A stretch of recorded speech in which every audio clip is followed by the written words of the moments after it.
Salvail here today, just having a quick look at a few plants in the garden. Things are starting to push up, so it's good news. Can't wait to get some things in the veggie garden here. But just looking at this hellebore, this is quite a beauty. I'm going to have to check on the variety, but it's just starting to do its thing. You'll notice that we have removed all of the leaves from around the perimeter of the plant.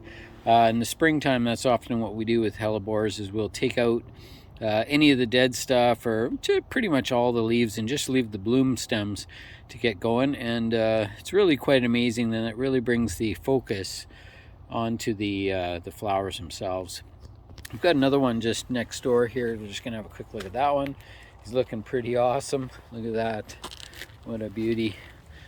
This one I think was called Apple Blossom, but I'm gonna have to check the name of this one. These are Hellebores orientalis, and again, all leaves removed, just the beautiful flowers doing their thing. So here we are, about the 20th, I guess actually it's the 24th of March today. Actually, it's my dad's birthday. Happy birthday, Dad.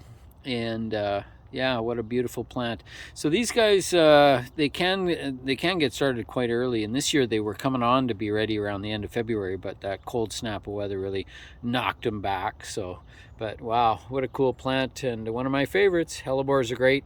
They're also deer resistant, so that's one of the things that that you may notice in the gardens, that it's really important to get plants that the deer don't eat. And of course the tulips they love, but they don't care so much for the hellebores. So there you go.